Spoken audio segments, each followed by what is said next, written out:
Good morning, everybody. Welcome to Penn Vicarage on this lovely Friday morning. Nice to see you, and thank you for being with us for our Bible talk for today. A couple of little notices, if I may. Firstly, we had a wonderful first Alpha course session last night. About 14 people, I think it was, Kate, which is fantastic. So thank you for your prayers. Really good start, and really looking forward to going on the journey of faith with people on that course. So thank you for your prayers. Also, this weekend, apart from all the services this weekend, tomorrow morning, Saturday, 9:30 till about 4 o'clock, we're having our church spring clean.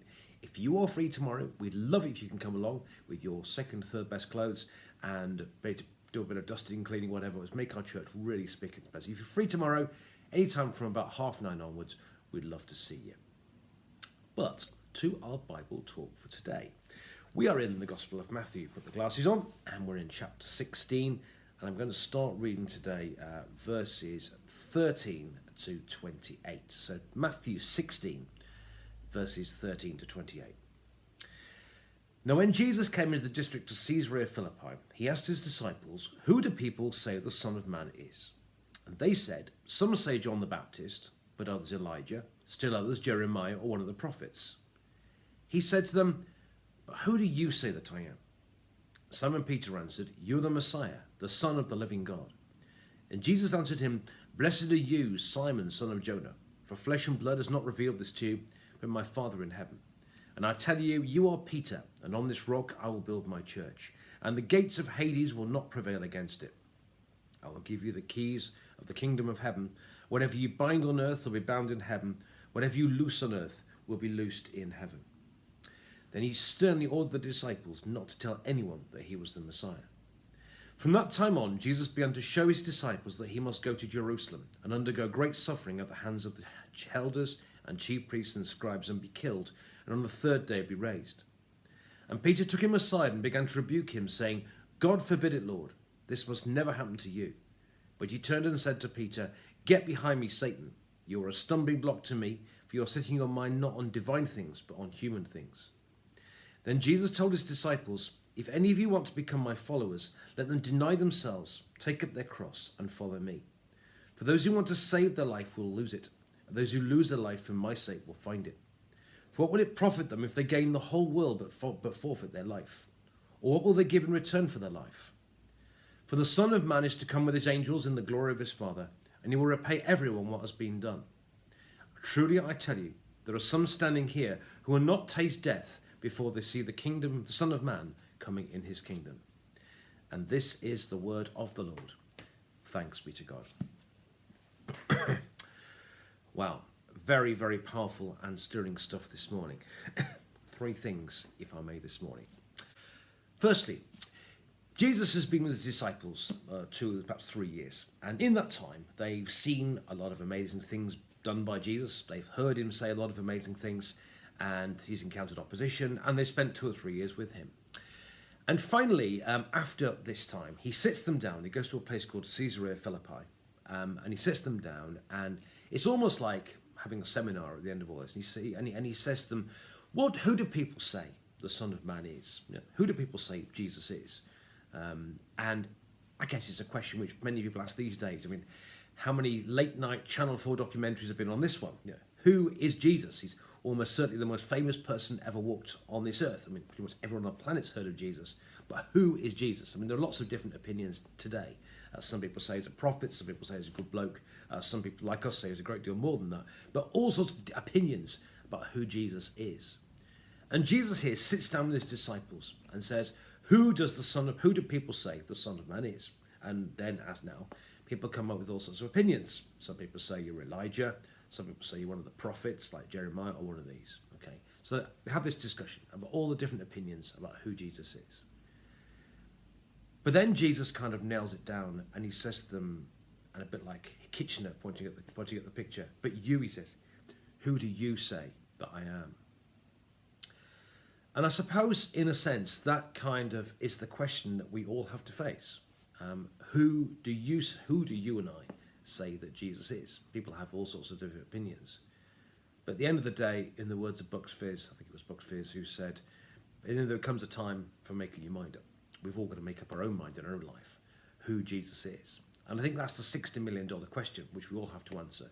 we all have to answer, you and me, is who do you say the Son of Man is? Who do you and I say that Jesus is? And I think that's important that we recognise that we all have to answer that question at some point in our lives.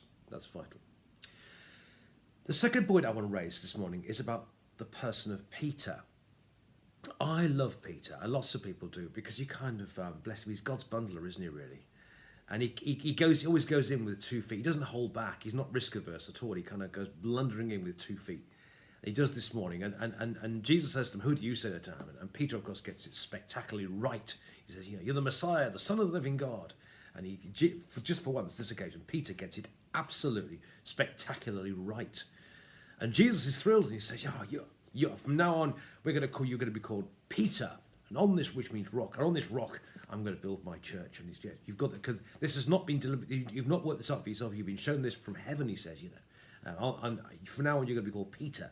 And on this rock, I'll build my church. Well, what a fantastic accolade that is to be called Peter, the rock on which you'll build a church. That's terrific, isn't it? Peter here, bless him, jumps in with both feet and gets it spectacularly right. But then, interesting enough, Jesus then changes his tune, and from this moment on, the teaching of Jesus changes. He starts then talking, the whole focus then from now on starts becoming towards the death and the cross and the resurrection and so on. And Jesus points out that he's going to have to suffer and he's going to die.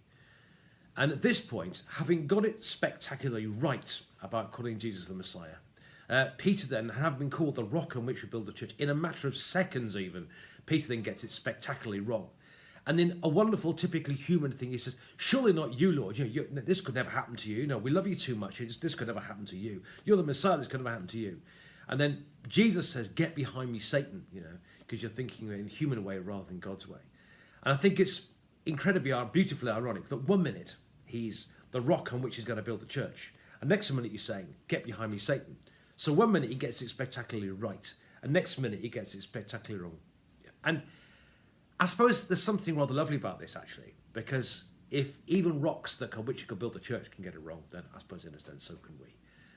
And it's all right to get it wrong, isn't it? Actually, we'll get it wrong sometimes.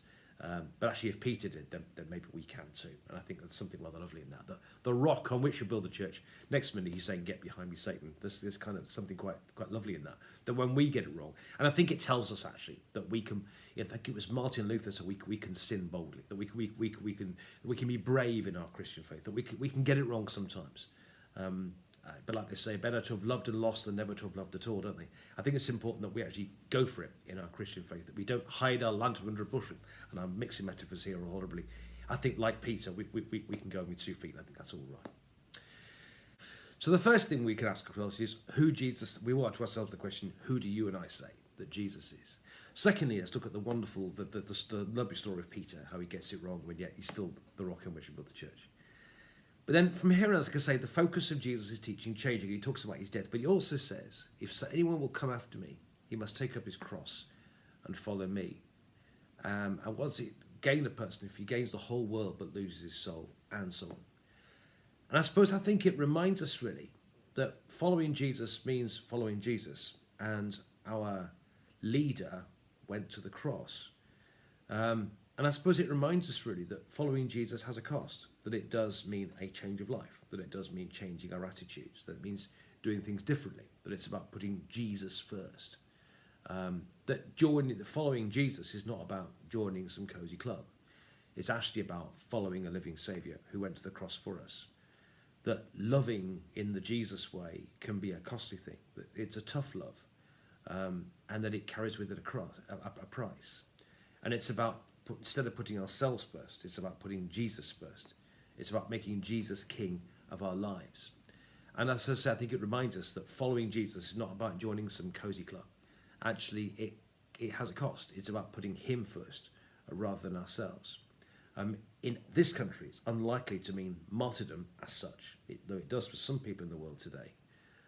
But actually it does mean about putting Jesus first, about living life his way, putting God first, and truly following Jesus. So, 3 things for us this morning. Firstly, like the disciples, we have to ask ourselves the question, who do you say Jesus is? We all have to answer that question for ourselves. Secondly, we have to love the story about Peter, who went in with both feet first, But one minute he's the rock on which you build the church. Next minute you're saying, get behind me, Satan. That even if he can get it wrong, that we can be bold and we can follow Jesus boldly too. And thirdly, that following Jesus means following Jesus and putting him first.